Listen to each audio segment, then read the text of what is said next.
श्री गणेशाय नमः। नमस्कार दोस्तों, ये राशिफल चंद्र राशि पर आधारित है। चंद्रमा मन का कारक है। हमारे मन पर जो भी उतार चढ़ाव आते हैं वो चंद्रमा की स्थिति लेकर आती है और इस वजह से चंद्रमा की पोजीशन हमारे रोज के जीवन को बहुत ज़्यादा प्रभावित करती है और इसके अकॉर्डिंग हमारा दिन अच्छा या बुरा जाता है। तो आइए जानते हैं इस दिन चंद्रमा आपके लिए किस तरह के परिणाम ला रहे हैं। दोस्तों, ये दिन आपके लिए बेहतरीन रहेगा।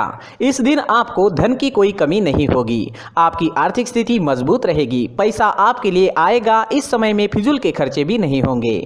आपकी चतुराई, आपकी मधुर वाणी इस समय में लोगों को प्रभावित करेगी। इस समय में आपको पुत्र पुत्रियों का सुख भी प्राप्त होगा। आपकी संतान इस समय में आपके कहे में रहेगी, आपको सपोर्ट करेगी। आपको कोई बड़ी खुशखबरी भी दे सकती है।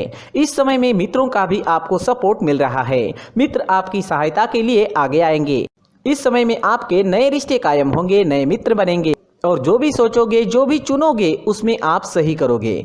लव रिलेशनशिप के लिए भी ये दिन शुभ साबित होगा। आपको अच्छा जीवन साथी इस समय में मिल सकता है। इस समय में सरकारी अधिकारियों के साथ आपका उठना बैठना होगा। इस समय में आपको उच्च पद की प्राप्ति होगी। सरकारी काम जो रुके हुए हैं वो जरूर पूरे होंगे। मान प्रतिष्ठा की बढ़ोतरी होगी।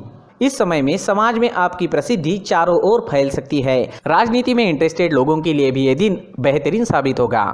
इस समय में नौकर चाकर और वाहन का सुख आपको मिल रहा है। इस समय में नया वाहन लेना चाहते हो या भूमि लेना चाहते हो तो दिन इन चीज़ों के लिए उपयुक्त साबित होगा और ये सब आपके लिए लकी साबित होगा। भूमि से आप इस समय में धन एकत्रित कर पाओगे। इस दिन पर अगर आप नई भूमि लेते हो तो वो आपके लिए भाग्यशाली साबित होगी। ये समय विद्यार्थियों के लिए भी बेहतरीन रहेगा। पंचम भाव पर दृष्टि होने से आप इस समय में पढ़ाई में कॉन्सेंट्रेट कर पाओगे, अपने लिए सही फैसले ले पाओगे। टीचर्स का और परिवार का सपोर्ट भी आपको जरूर मिलेगा। जिन स्टूडेंट्स की पढ़ाई रुक गई थी वो दोबारा से एक नई शुरुआत कर सकते हैं और जब वो नई शुरुआत होगी तो आप कभी रुकोगे नहीं। अगर सेहत की बात करें तो इस समय में आपकी सेहत अच्छी रहेगी, स्वस्थ रहोगे। पुरानी बीमारियों से छुटकारा मिल सकता है। इस समय में आपकी चुस्ती स्फूर्ति देखने वाली होगी। काम करने की गति बढ़ेगी, काम करने की क्षमता बढ़ेगी, मन भी प्रसन्न रहेगा। इस समय में व्यापारियों को खास लाभ होने वाला है। यह दिन आपके लिए खास रहेगा। अगर आप इस दिन कोई प्लान करते हो तो उसमें सफलता जरूर मिलेगी। इस समय में निवेश करने से आपको 4 गुना तक मुनाफा हो सकता है। इस समय में आपको अपने मित्रों का, सहकारियों का और साथ ही साथ बिजनेस पार्टनर्स का भी पूरा लाभ होगा, जिनकी मदद से आप अपने काम को आगे बढ़ा पाओगे। इस समय में आपको विदेश से बड़ा लाभ हो सकता है। विदेशी जमीन से धन कमाने का मौका भी इस समय में आपको मिल सकता है। इस समय में जो स्टूडेंट्स कॉम्पिटिटिव एग्जाम्स देना चाहते हैं उनके लिए भी ये दिन काफ़ी शुभ साबित होने वाला है। इस दिन आप कुछ प्लान करोगे तो उसमें कामयाबी आपको जरूर मिलेगी। इस दिन आपके लिए सफेद और ब्लैक कलर का इस्तेमाल करना अच्छा रहेगा और इस दिन 8 अंक आपके लिए लकी साबित हो सकते हैं। दोस्तों, ये राशिफल चंद्र राशि पर आधारित है, लेकिन कभी कभी हमारी पर्सनल कुंडली में बाकी ग्रहों की पोजीशन कुछ इस तरह की होती है कि आपके राशिफल परिणाम में बदलाव दिख सकता है। इसलिए राशिफल को एक मार्गदर्शन के तौर पर लिया जाए तो ज्यादा अच्छा रहेगा। दोस्तों, सभी राशि के लोगों के लिए जीवन में आगे बढ़ने के लिए कुछ जरूरी बातें वीडियो में आगे बताई गई है, तो वीडियो आगे जरूर देखें। नमस्कार दोस्तों, व्यक्ति को अपने जीवन में सफल होने के लिए मेहनत के साथ साथ भाग्य का साथ होना भी बहुत ही आवश्यक होता है। अगर व्यक्ति का भाग्य उसका साथ देता है तो कम मेहनत में ही अधिक सफलता प्राप्त होती है। परंतु कई बार ऐसा देखा गया है कि व्यक्ति के जीवन में कई ऐसी घटनाएं घटित होती है जिसकी वजह से उसको बहुत सारी परेशानियों का सामना करना पड़ता है और इस स्थिति में व्यक्ति को बिल्कुल भी समझ नहीं आता कि ऐसा क्यों हो रहा है। दरअसल आपके घर में ही कुछ ऐसी चीजें होती है जो हमारे भाग्य को प्रभावित करती है, हमारे जीवन को प्रभावित करती है और उन चीज़ों के आसपास होते हुए भी हमें वो चीज़ें नज़र नहीं आती। वह चीज़ें हमारे चारों तरफ एक अजीब सा घेरा बनाकर रखती है, परंतु हम उसको नहीं देख पाते। इन चीज़ों से हमारे घर में और हमारे जीवन में नकारात्मकता फैलती है, जिसकी वजह से हमें नुकसान उठाना पड़ता है, जिसकी वजह से हमें भारी नुकसान उठाना पड़ता है। हम पूरी तरह से कंगाल हो सकते हैं। अगर आप कहीं बाहर से आते हैं और अपने जूते चप्पल इधर उधर कहीं भी उतार देते हैं तो ये अशुभ होता है, क्योंकि इधर उधर जूते चप्पल उतारने की आदत की वजह से आपको अपने जीवन में आगे बढ़ने में रुकावटें उत्पन्न होती है। इससे उन्नति में बाधा आती है। इसलिए आप अपने जूते चप्पलों को उनकी जगह पर ठीक प्रकार से रखें। दोस्तों, काफ़ी लोगों को इस तरह की आदत होती है, कहीं से भी बाहर से आते हैं, कहीं भी जूते चप्पल फेंक देते हैं, कहीं पर भी उतार देते हैं। कुछ लोग तो घर के एंट्री के मेन डोर के सामने ही जूते या चप्पल डायरेक्टली उतार देते हैं। ये तो बहुत ही गलत है। साथ ही कुछ लोग जूते चप्पल उल्टे रख देते हैं, उस पर ध्यान नहीं देते। लेकिन इन चीज़ों पर ध्यान देना बहुत ज़रूरी होता है और जूते चप्पल हमारे जीवन को बहुत ज़्यादा प्रभावित करते हैं। दोस्तों, ध्यान रखें, जूते चप्पल हमेशा साफ सुथरे रखें और उनको उनकी जगह पर रखें। उनके लिए एक स्थान बनाएं, उस स्थान पर रखें। अगर कोई व्यवस्था उनके लिए की है तो बहुत ही अच्छी बात है, वहां पर उन्हें रखें, साफ सुथरा रखें। जूते चप्पलों को उनकी जगह पर कुछ इस तरह से रखें कि वो देखने में भी अच्छी लगे। अगर वो चीज़ें देखने में अच्छी लग रही है तो फिर उनसे निगेटिव एनर्जी उत्पन्न होने की संभावना बिल्कुल भी नहीं रहेगी। तो दोस्तों, इस बात का ध्यान ज़रूर रखें। साथ ही दोस्तों, एक और बात है जिस पर आपको ध्यान देना बहुत ज़रूरी होता है। हमारे घर के छत के ऊपर जिन चीज़ों का हमें काम नहीं होता है उन्हें हम घर के छत के ऊपर रख देते हैं। ऐसा करते करते देखेंगे तो घर के छत के ऊपर कबाड़ जमा दिखता है।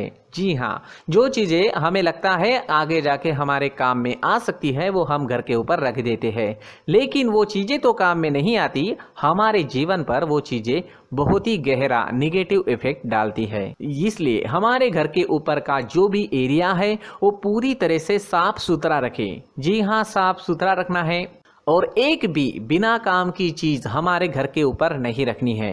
दोस्तों, नहीं तो हम जीवन में मेहनत करते ही रहेंगे और हम जितना पा सकते हैं उतना नहीं पा सकेंगे, क्योंकि ये चीजें हमें कहीं ना कहीं हमारे जीवन में पीछे रखेगी।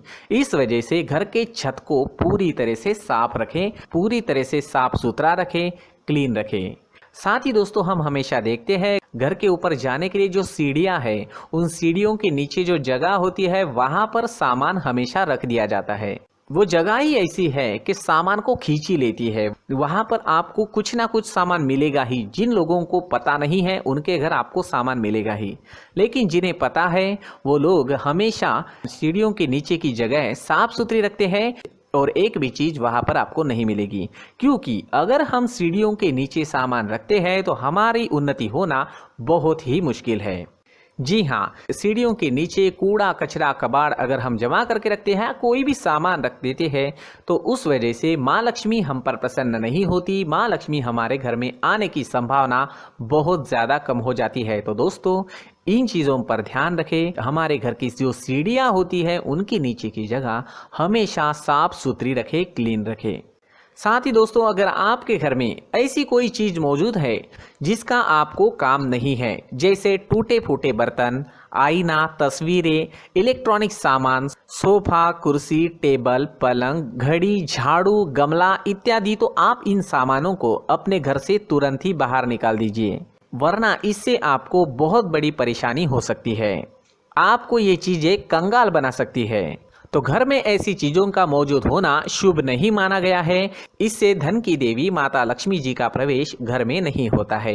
इन चीज़ों से आपके घर में नकारात्मक ऊर्जा का संचार होता है और जिस वजह से व्यक्ति को मानसिक समस्याओं का सामना भी करना पड़ता है।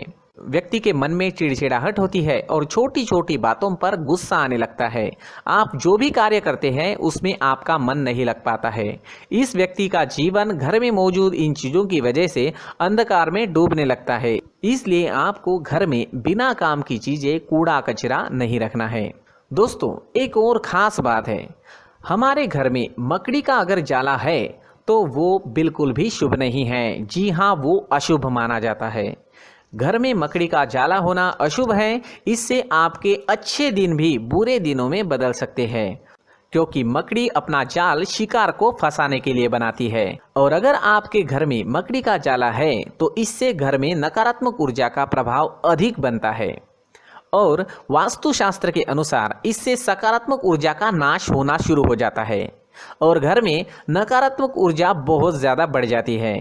इसलिए आप अपने घर को हमेशा साफ सुथरा रखें, कम से कम 1 महीने में अपने घर के हर कोने की साफ सफाई जरूर करें। दोस्तों, मुख्य द्वार भी हमेशा साफ सुथरा रखें। मुख्य द्वार को हमेशा सजाया जाता है, क्योंकि मुख्य द्वार से ही हमारे घर में लक्ष्मी का प्रवेश होता है।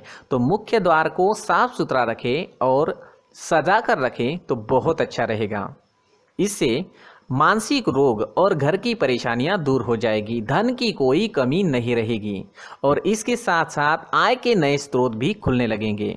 इसी के साथ और कुछ चीज़ें हैं, जैसे टूटी फूटी जो भगवान की मूर्तियां होती है वो हमारे घर में नहीं रखनी चाहिए।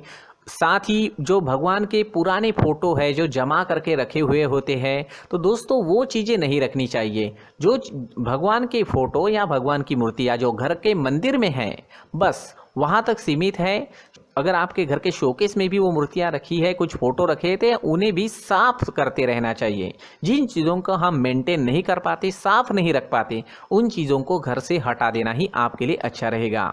साथ ही दोस्तों, कुछ तस्वीरें हैं, जैसे डूबते नाव की तस्वीर या फिर झगड़े की तस्वीर या फिर कुछ ऐसी तस्वीरें होती है जो देखते ही हमें समझ में आ जाता है कि ये तस्वीर निगेटिविटी दर्शा रही है। इस तरह की तस्वीर भी आपको आपके घर में नहीं रखनी है।